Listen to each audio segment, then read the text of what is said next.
ছাত্রদল আরেকটা দুর্দান্ত গেম খেলেছে। গেমটা এমন যে ঢাকা বিশ্ববিদ্যালয়ে হলগুলোতে ছাত্র রাজনীতি নিষিদ্ধ।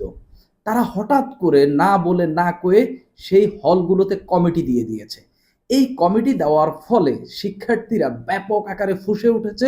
শেষ পর্যন্ত যে হলে রাজনীতি নিষিদ্ধ এটা প্রশাসন আরেকবার ঘোষণা দিতে বাধ্য হলো। এখন কথা হইল, এই জায়গায় ছাত্রদল গেমটা খেললো কোথায়? ছাত্রদল জানে ঢাকা বিশ্ববিদ্যালয়ের সবগুলো হলে শিবিরের কমিটি রয়েছে এবং এই কমিটিগুলোকে শিবিরের নেতারা ছোট ছোট টিম আকারে, যে টকশোতে বলেন না ছোট ছোট টিম রয়েছে আমাদের বিভিন্ন হলে, এরকম বলে থাকেন। আসলে সব হলেই তাদের কমিটি রয়েছে, কিন্তু এই কমিটির নেতাকর্মীদেরকে কেউ চেনে না, কার কি পদ কেউ জানে না। কিন্তু তারা এই গুপ্তভাবে আন্ডারগ্রাউন্ডে তাদের নেতাকর্মীরা দীর্ঘদিন ধরে এমন একটা রাজনৈতিক প্রসেস ডেভেলপ করেছে, সেই ডেভেলপমেন্টের মধ্য দিয়ে তারা ঢাকা বিশ্ববিদ্যালয়ের সব হলে গুপ্ত রাজনীতি করে যাচ্ছে। গুপ্ত রাজনীতির আপনি আরেকটা উদাহরণ দেখেন, এই যে সাদিক কায়েম, যিনি জুলাই আন্দোলনে ব্যাপক ভূমিকা রেখেছেন, শেখ হাসিনার পতন আন্দোলনে তার অনেক ভূমিকা রয়েছে।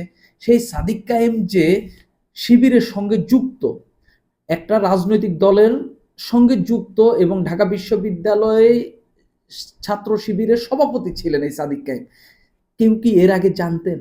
ঢাকা বিশ্ববিদ্যালয়ের একেবারে ভেতরগত খবর রাখা কয়েকজন শিক্ষার্থী ছাড়া, কিংবা যারা ওতপ্রোতভাবে রাজনীতির সঙ্গে জড়িত ছিলেন, যেমনটা ছাত্র শক্তি, ছাত্র অধিকার পরিষদ বা ছাত্র দল, এর কয়েকজন ছাড়া আর কেউ জানতো? এমনকি ছাত্রলীগ জানতো? জানতো না। তাহলে এই যে এরা দীর্ঘদিন ধরে শেখ হাসিনার ফ্যাসিস্ট আমলে, যখন শেখ হাসিনা জামাত শিবিরকে মারা বৈধ করে তুলেছিল এবং তাদেরকে বলে কয়ে পেটাইতো, বলে কয়ে এই কারাগারে নিয়ে যাইতো, সেই সময় তারা গুপ্ত রাজনীতি করে গেছে। আর এখন তো তাদের জন্য রাজনীতি গুপ্তভাবে করুক, সুপ্তভাবে করুক, যেভাবেই করুক, তাদের জন্য এইটা রাজনীতির অবাধ ভূমি। অবাধ ভূমি না হইলে তো তারা টিএসসি তে 7 জন রাজাকারের ছবি টাঙাই দিতে পারতো না। সেই জায়গা থেকে এই শিবির যে গুপ্ত রাজনীতি করছে সেটা মোটামুটি প্রমাণিত। এবং ছাত্রলীগ থেকে বেশ কয়েকজন বেরিয়ে এসে তারা বলছে, শেখ হাসিনার পতনের পর বেরিয়ে এসে বলছেন তারা হচ্ছে ছাত্র শিবির। অর্থাৎ তারা এতদিন তাদের ফেস পাল্টায়া তারা হচ্ছে ছাত্রলীগের সঙ্গে মিলেমিশে রাজনীতি করেছে, অর্থাৎ ক্যাম্পাসে টিকে থেকেছে।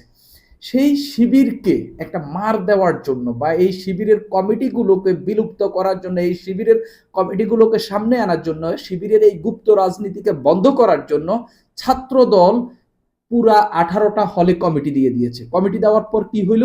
সবগুলো হলের নেতাকর্মীরা ফুঁসে উঠলো, নেতাকর্মী না, সাধারণ শিক্ষার্থীরা ফুঁসে উঠলো। ফুঁসে উঠে তারা স্লোগান দিতে শুরু করলো ছাত্র রাজনীতির বিরুদ্ধে। রাজনীতির বিরুদ্ধে যখন স্লোগান দেওয়া শুরু করলেন, প্রক্টর নেমে এলেন, উপাচার্য নেমে এলেন, তখন দেখলেন শিক্ষার্থীদেরকে কোনোভাবেই মানানো যাচ্ছে না। সেই জায়গায় তারা প্রথমে ছাত্র রাজনীতি নিয়ন্ত্রিত রাখবেন বলে ওয়াদা করেছেন বা এরকম একটা ঘোষণা দিয়েছেন। সেখানে শিক্ষার্থীরা এমন বাধা দেন যে তারা এটা মানবেন না, তারা সম্পূর্ণরূপে ছাত্র রাজনীতি বন্ধ চান। তখন সরাসরি সহকারী প্রক্টর ঘোষণা দেন যে ঢাকা বিশ্ববিদ্যালয়ের হলগুলোতে 18টি হলে ছাত্র রাজনীতি নিষিদ্ধ। অর্থাৎ ছাত্রদল যে কমিটি দিয়েছিল 593 জনের, 18টা হলে যে 18টা কমিটি দিয়েছিল, সবগুলা কমিটি এই ঘোষণার মধ্য দিয়ে শেষ। শিবিরের গুলা কি টিকে থাকবে? একেবারেই না। এখন ছাত্রদল কি করবে? এখন ছাত্রদল যেটা করবে, তারা তো নিশ্চয়ই জানে তাদের কোথায় কোথায় শিবিরের কমিটি রয়েছে কিংবা থাকতে পারে, তারা সেগুলো সামনে আনবে। ছাত্রদল যখন 593 জনের কমিটি ঘোষণা করলো, সঙ্গে সঙ্গে শিবিরের বট বাহিনী নেমে পড়লো। নেমে পইরা কে ছাত্রলীগ করতো, কে কি করতো, সেগুলোর ফিরিস্তি, সেগুলোর আমলনামা ফেসবুকে দেওয়া শুরু করলো এবং সেটা নিয়ে ব্যাপক সমালোচনা হইল। সেই সময়ে যখন শিক্ষার্থীরা ফুসে উঠলো ছাত্র রাজনীতির বিরুদ্ধে, তখন ছাত্র রাজনীতি নিষিদ্ধ হলো।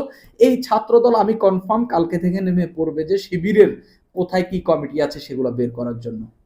আরেকটি গুরুত্বপূর্ণ তথ্য হচ্ছে, শিবিরের একটি, অর্থাৎ জামাতে ইসলামের একটা ছাত্রী সংস্থা রয়েছে, ছাত্রীদের একটা সংগঠন রয়েছে যেটার নাম ছাত্রী সংস্থা। আজ পর্যন্ত সারা দেশে এটা এত অ্যাক্টিভলি কাজ করে, ঘরে ঘরে এদের কর্মী রয়েছে। ঘরে ঘরে বলতে এরা প্রায় সব জায়গায়, স্কুল মাদ্রাসায় এদের ব্যাপক প্রভাব রয়েছে এই ছাত্রী সংস্থার। এই ছাত্রী সংস্থা ঢাকা বিশ্ববিদ্যালয়ে ব্যাপক পরিমাণে অ্যাক্টিভ। কেউ কি জানে ঢাকা বিশ্ববিদ্যালয়ে এই ছাত্রী সংস্থার সভাপতিকে? কেউ কি জানে? কেউই জানে না। বা এই কমিটিতে কারা কারা আছেন কেউ কি জানে? জানে না। এই যে প্রতিটি মেয়েদের হলে ছাত্রী সংস্থার যে কমিটি আছে, এটা কি কেউ জানে? তাদেরকে কেউ কেউ চেনে? কেউই চেনে না। এখন প্রশাসনের দায়িত্ব হইল তাদেরকেও সামনে আনা। আপনি যে কেস স্টাডিটা আরেকটু আসতে পারে যে কুয়েটে কুয়েটে ছাত্র রাজনীতি নিষিদ্ধ অনেক আগে থেকে। সেই কুয়েটেরও বিভিন্ন হলে কুয়েটে ছাত্র শিবিরের কমিটির অনেক সময় অনেক কথা শোনা যায় যে সেখানেও তাদের কমিটি রয়েছে। অর্থাৎ যেখানে তাদের কমিটি, এই যেখানে ছাত্র রাজনীতি নিষিদ্ধ সেই সব জায়গায়ও ছাত্র শিবিরের কমিটি রয়েছে। অর্থাৎ তারা আন্ডারগ্রাউন্ডে থেকে বা নিজেদের পরিচয় লুকিয়ে গুপ্তভাবে দেশের যেসব ক্যাম্পাসে বা যেসব বিশ্ববিদ্যালয়ে ছাত্র রাজনীতি নিষিদ্ধ সেখানেও তারা রাজনীতি করে যাচ্ছে তাদের মতো করে। তারা তাদের মতো করে তাদের কর্মীদেরকে সার্ভ করে যাচ্ছে। যখন আওয়ামী লীগ এই জামাতে ইসলামী এবং শিবিরকে নিষিদ্ধ, জামাতে ইসলামীকে নিষিদ্ধ করেছিল, তখন কি তারা তাদের কর্মকাণ্ড বন্ধ করেছে? এই জামাতে ইসলামকে যদি আপনি নিষিদ্ধ করেন, 10 বছর নিষিদ্ধ রাখেন, তারা ভেতরে ভেতরে তাদের কর্মকাণ্ড চালিয়ে যেতে পারবে। তারা এমন ভাবে তাদের রাজনৈতিক ক্যাপাবিলিটিটা বিল্ড করেছে। এখন প্রশ্ন হইল ছাত্রদল কি এই গুপ্ত কমিটিগুলা কি বের করতে পারবে কিনা, বা ছাত্র শিবিরের কি গুপ্ত নেতাদেরকে বের করতে পারবে কিনা? ছাত্রদল এই ক্রোধ থেকেই এই কমিটিগুলো দিয়েছে যে শিবির রাজনীতি করে যাচ্ছে, আমি কেন পারবো না। এখন তারা কমিটি দিয়ে দিয়েছে শিক্ষার্থীদেরকে। শিক্ষার্থীরা ছাত্রদলের এই কমিটির বিরুদ্ধে মাঠে নেমেছে। কালকে থেকে যখন তারা শিবিরের কমিটির সন্ধান পাবে, তারা আবার শিক্ষার্থীদেরকে এর বিরুদ্ধে ফুঁসিয়ে তুলবে। আপনি ছাত্রদল কিংবা ধরেন এই ছাত্রলীগ বা ছাত্র ইউনিয়ন, ছাত্র ফেডারেশন, অন্য কেউ হলে কমিটি দিতে পারবে না, কিন্তু শুধু ছাত্র শিবির কমিটি দিয়ে সেখানে রাজনীতি পরিচালনা করতে পারবে। এটা কি এক ধরনের বৈষম্য না? মানে এক বিশ্ববিদ্যালয় 2 নিয়ম কেন? প্রশাসনের উচিত এই গুপ্ত কমিটিগুলো বের করার, এবং যার রাজনীতি সে সেভাবে প্রকাশ্যে করা উচিত। আপনি ছাত্র রাজনীতি করবেন, নিজের আইডেন্টিটি আপনি লুকিয়ে রাজনীতি করবেন, এটা কি ধরনের রাজনীতি? এই রাজনীতিগুলো সমাজের জন্য খারাপ, যদিও যদিও যারা করছে তাদের জন্য ভালো। সুপ্রিয় দর্শক, ছাত্র দলের এই গেমটা আপনার কাছে কেমন লেগেছে? আমার কাছে এটা এই জন্যই গেম মনে হচ্ছে। আমি প্রথমের ধারণা করেছিলাম যে ছাত্রদল তাদের কমিটিগুলো স্থগিত করবে আন্দোলনের মুখে, কিন্তু ছাত্রদল শেষ পর্যন্ত চেয়েছে যে এই আন্দোলনের মধ্য দিয়ে নিষিদ্ধ হোক।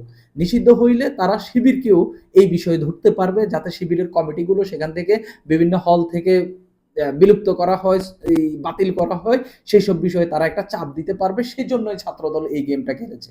এই গেমটা খুবই দুর্দান্ত হয়েছে ছাত্রদের দলের পার্সপেক্টিভ থেকে, এবং তারা, আমি এখনো কনফার্ম, এবং আমি হয়তো তাদের নেতা কর্মীদের আরো 2-1 জনের বক্তব্য শুনলে আপনারাও কনফার্ম হইতে পারবেন, শুধুমাত্র এই কাজটি করার জন্যই তারা এই গেমটা খেলেছে।